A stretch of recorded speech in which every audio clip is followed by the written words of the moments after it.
In March of 2021, folks here in the Philippines started receiving their R1 KBD67 Lites. Mine was a little bit late, and I looked at the posts of people showing theirs off with much jealousy. This was to be my first enthusiast level custom keyboard, and the 4-month wait time was excruciating. For the Ikki68 Aurora, the wait time was 6 months, but my excitement for it was not proportional. At that point, I had the KBD67 Lite and GMK Pro already, so I wasn't starved for the custom keyboard experience. I honestly didn't even really care about it anymore, but did the keyboard end up winning me over?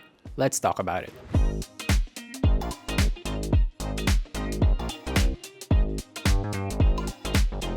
The Ikki68 Aurora is a 65% gasket-mounted polycarbonate custom keyboard from Wuchu's studio. The default charcoal and mint versions were sold during the group buy period for $129. There were also limited editions themed around different keycap sets like Mizu, Devoted, Dreamscape, and Stargaze running throughout the year. When I joined the group buy in March of 2021, I hadn't even received my KBD67 Lite yet, so I felt kind of guilty for joining another group buy for another 65% keyboard. But I was lured by this board's promise of customizability, which we'll talk about later, so I joined in. My guilt kept me from picking up any extra components, but I regret that now. If I could go back, I'd probably pick up at least the polycarbonate plate. Oh well, for this review, we're stuck with the default aluminum plate. I picked up the charcoal version of the Ikki. Comparing that to the smoke colorway of the KBD67 Lite, we can see that the former is much darker and more opaque, which I quite like. It's definitely closer to black than gray, which is what I'd call the KBD67 Lite's smoke case. While this is technically a 65% keyboard like the KBD67 Lite and NK65, its layout is a little different. Usually you get a navigation column of 4 keys on the very right above the right arrow key. On the Ikki, you get a 2x2 cluster separated out from the rest of the board, with the arrow keys shifted 1 unit to the right underneath it. This leaves space for the standout design feature of the board, the anodized aluminum magnetic hot swap badge. There was a group buy held for badges, but I stopped myself from reading any news about it because of my aforementioned guilt. Again, I regret that. I would love to have more badges with different designs for this board. But back to the layout. The addition of the badge and the separated nav cluster make the board very wide, much wider than the KBD67 Lite and wider even than the GMK Pro. It's almost as wide as a TKL. It also has some pretty chunky, uniform bezels all around its perimeter, which also contribute to that width. In my opinion, this keyboard looks beautiful. I love the flair brought by the badge, and I quite like the uniformity of its bezels. I don't mind transparent cases, and this one is a bit more opaque, which makes the color of its top and bottom pieces uniform, unlike the KBD67 Lite.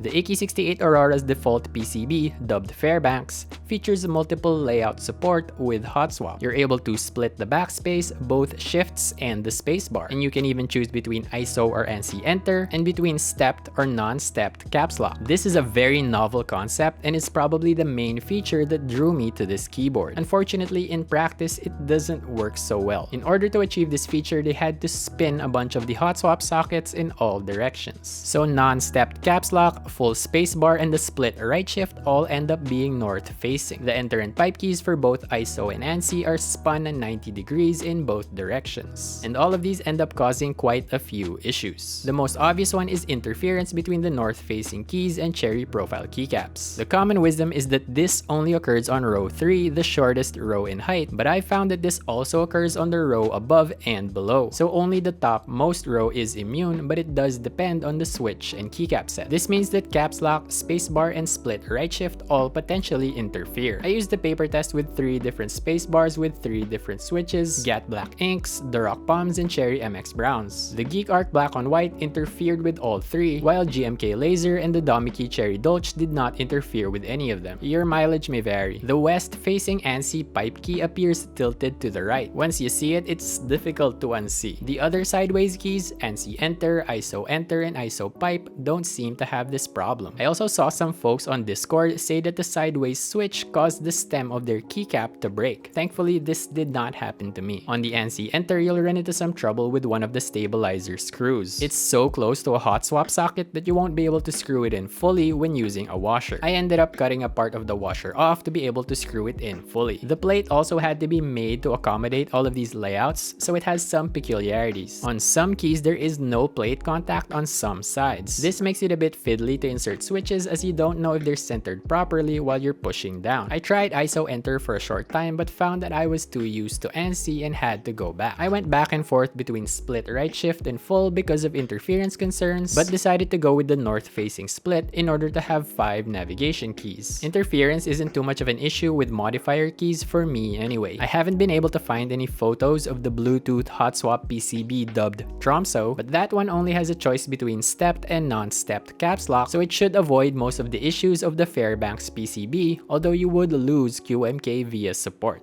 The Ikki's mounting system sees the plate sandwiched between 16 pairs of gaskets. You have the choice between silicone and pour-on gasket material, but unfortunately these are attached with adhesive, which isn't conducive for swapping back and forth between the two. When I built the board for the first time, I installed the pour-on gaskets without really thinking about it. In hindsight, I probably should have started off with the silicone since it should be a more resilient material and maybe easier to remove without damaging. For the rest of this video, I used the pour-on. The way that this keyboard implements the gasket mount system is interesting and allows for another layer of customizability. The gaskets on the bottom case are attached to 10 removable gasket chips that go around the perimeter of the case. In theory, this allows for differing levels of bounce /flex /softness depending on the number of gasket chips you use, but in practice I found the difference negligible. I tried 3 different configurations of gasket chips. First with all of them, second with just the ones that Wuchue stated are non-optional, and third the config done by Keyboards with just the side gasket chips. They all felt the same to me.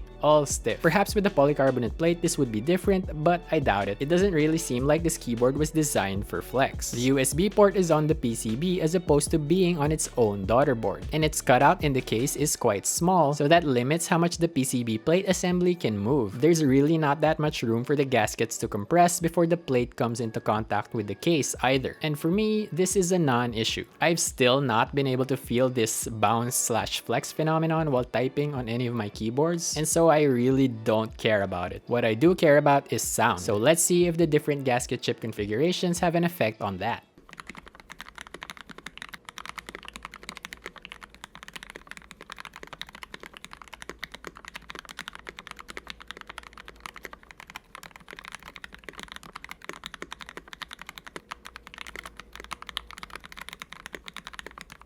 To my ears, these all sounded exactly the same. What did you think? To simplify testing, I'll be sticking with just one gasket chip configuration for the rest of this video, and it's going to be the middle ground one with just the gasket chips tagged necessary by Wuchue. This board comes with a lot of silicone sound dampening. You get one layer sandwiched between the PCB and the plate, which we'll call the plate dampener. Underneath the PCB, there's a big wedge that fills out most of the empty space inside the case. In the middle of this wedge, there's a space for the optional brass weight, and underneath that, there's a space for the optional battery. Both spaces can be filled with included silicone pieces. We'll call these 3 pieces collectively the case dampener. All of this material adds quite a bit of heft to the keyboard if you're concerned with that kind of thing. I personally don't care about keyboard weight. To determine the effects of these dampeners on sound, I tested 3 different combinations. 1. All dampeners, 2. The case dampener alone, and 3. The plate dampener alone.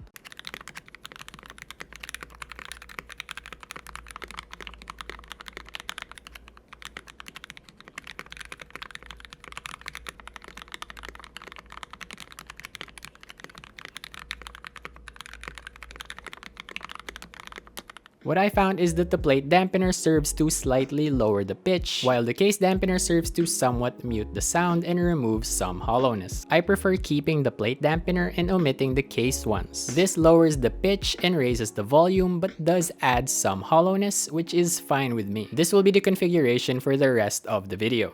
The Fairbanks PCB does not feature any perky RGB lighting, only 16 underglow LEDs. With the charcoal case, the effect is pretty muted even without the case dampener. When you lift up the board or flip it over, it's pretty bright, but during normal use, it's barely there. You also get a spot at the top right of the arrow key cluster with 4 LEDs for displaying a logo. The board comes with a metal square with the Wuchue Studio logo cut out of it to display here. You could also block the spot altogether with another provided metal square, or you could make your own logo square, either by cutting one out yourself, or drawing one with some marker or pen, or printing one out. Here's a Triforce I shoddily made with some marker on some plain office paper. Something to note here is that whatever you put here is just sandwiched between the plate dampener and the plate, so you can't really do this without the plate dampener unless you stick your design to the plate somehow. Also, this means that the logo can get dislodged. It's a fun little feature, but I can't help but feel that it doesn't fit with the keyboard's aesthetic. It seems like something they just slapped on because they didn't like having that blank spot on the top right of the arrow key cluster. Before I was able to try out both boards, I thought that based solely on paper specs, the Ikki68 Aurora was superior to the KBD67 Lite in every way. But in practice, the difference isn't as stark. They're both good sounding, small form factor plastic keyboards with stiff gasket mount implementations. The Ikki offers more in terms of customization, but some of these features end up not mattering as much, and some even bring about some issues. The KBD67 Lite is pretty bare bones in terms of added features, but makes up for it by just working so well. Let's do a quick sound comparison between the two using 3 different switches.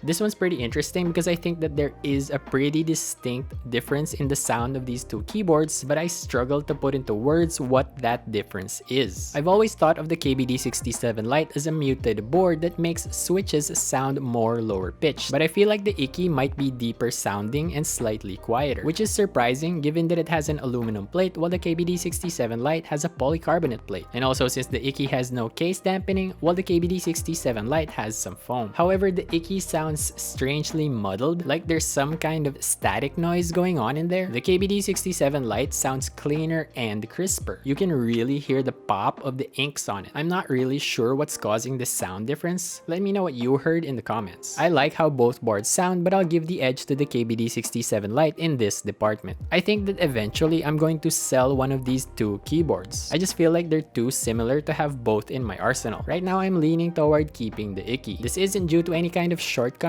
of the KBD67 Lite. It's just that it feels like a boring keyboard to me at this point. I don't find myself drawn to using it over any of my other keyboards. The Ikki, on the other hand, is still novel to me. This is all still subject to change though.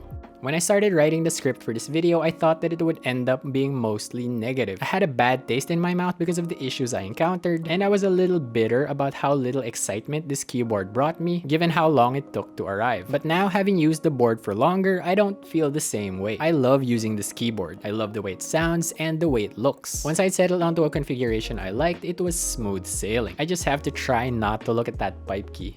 I'm still thinking about whether or not I want to give this keyboard the kind of mods treatment that I gave the GMK Pro. This one actually doesn't have any major issues that require fixing, at least not ones that I can fix with mods, so it will likely just involve trying things like the PE foam mod and Tempest tape mod. I could attempt to purchase some of the extra parts off the aftermarket to try out. I'm interested in the polycarbonate plate as well as the Bluetooth capable Tromso PCB, but there's no guarantee that I'll be able to get my hands on those. If there's enough interest, I could try the silicone gaskets as well. I feel like I'll end up tearing up my Poron ones while removing them, but I'll risk it for y'all. Let me know what you're interested in seeing done to this board and I'll see what I can do.